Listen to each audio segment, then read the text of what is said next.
when I started a policy or policies, I started with two policies when I got going, and I could have put one policy on myself. Mhm. My choice was to split that up between me and my wife. And so that was one of the pros that I had, is that when you do that, you're distributing the death benefit amongst multiple individuals.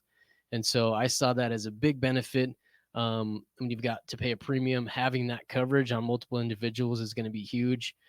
Additionally, and what I said ideally is that if you could spread that death benefit out, not only amongst individuals, but also generationally, that, in my opinion, would be best case scenario.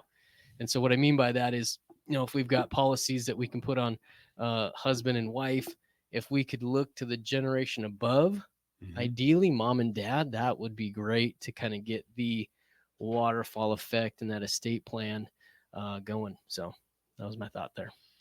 And I put that down as diversity in the death benefit. Mm, Uh, I'm a big fan of having policies on, if you're married, to have it on your spouse.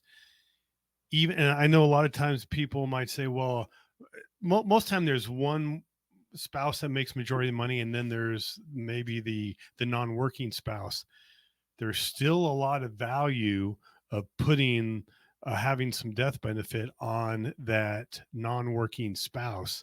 And one thing that I think a lot of times we don't understand is that we're looking to replace income, but we also need to realize maybe that non-working spouse doesn't generate income per se, but they're saving money in expenses where they're running the household. Maybe they're doing things around the house that if they weren't there, you're going to have to pay somebody else to do so. So when somebody passes away, particularly a family member, we don't want to have a financial advantage per se, or like a windfall. Or I'm trying. I don't know what I'm trying to say. we're not looking to get rich in that regard. We're looking to remain whole. Exactly. Exactly. Thank you, Cameron. And we don't want to incur potentially additional expenses. So this death benefit can help with those additional expenses. And also, one thing people often don't realize is there's a big difference, particularly when you have a working spouse and a non-working spouse.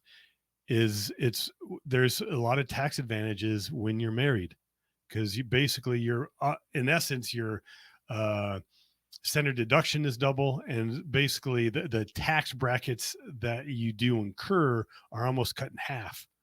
So when that non-working spouse were to pass away, maybe they're not generating income, uh, but also now you're not filing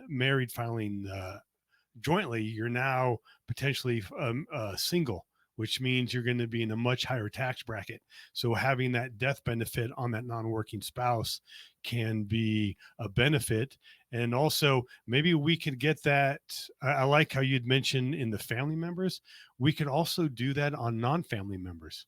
One thing, if there's, particularly if we're going to have a financial loss, if one of somebody you're involved with in business were to pass away, there it makes a lot of sense to have to get some death benefit on them. Just kind of like with us, we have policies on each other. For one, we want to walk the walk. Right, we're telling people to get policies on key employees, but also something were to happen to you, Cam, like that's going to jeopardize the business, right? Who else am I going to pick on? Where am I going to get tips on hair care? I mean, so uh, having multiple policies allow us to have that diversity of death benefit. Great point, Anthony. What I would add there is I just went through this, is that I just had a husband and wife come in.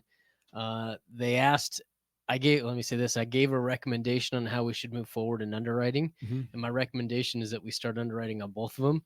They chose not to. Mm-hmm. We got in underwriting with the husband, and he came back as a decline.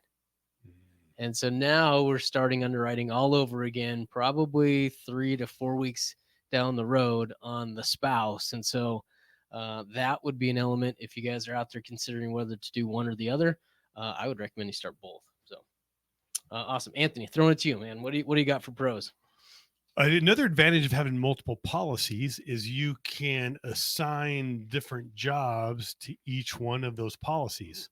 For example, I have a policy or policies that I use. This is more of my investment policies. These are what I'm going to use to leverage against to invest. And then I have other policies that are more of my personal policies. These will be policies that I leverage for more personal needs, maybe uh, a home improvement, or there's some large repairs, or if I did want to finance something that was personal.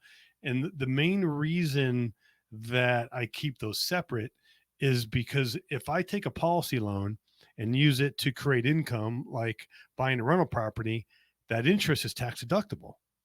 But if I use that same loan to buy a house that's maybe for personal use, that's not creating taxable income, that interest is not tax deductible. So if you have one policy, to make the deduction, you're going to have to manually keep track and allocate the interest between the uses. However, if you have separate policies that are only used for business or personal, it makes that on what is deductible much easier. And then finally, I have a policy that this is my reserve policy, meaning I think we need to have a reserve fund or emergency fund. I like reserve, to me sounds a little bit more positive than an Emergency. emergency, Yeah. right? But I want to have a pile of cash that if something happens, that I know that I can tap into, that is safe and liquid, that can help me pay my monthly expenses for a period of time. The question is, well, where's the best place to store your reserve fund? And I would highly argue the best place to do that would be inside a high cash value life insurance policy. And what I decided to do is we have a couple different designs, but we have one that's called a one and done, because we're very creative, but you make one deposit and you're done. There's no more in there. So this is one policy. I don't have to contribute anything to it if I want to.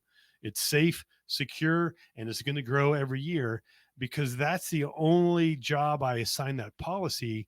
When I'm reviewing my policies on how much capital I have to invest, that one is not even on there. It's kind of out of sight, out of mind. You want to see the entire episode? Click here. If you want to learn how investors use infinite banking to increase their returns and lower their taxes, click here. If you want to see if infinite banking is for you and you have some questions, hop on a discovery call with us and one of our coaches. The link for that will be in the description.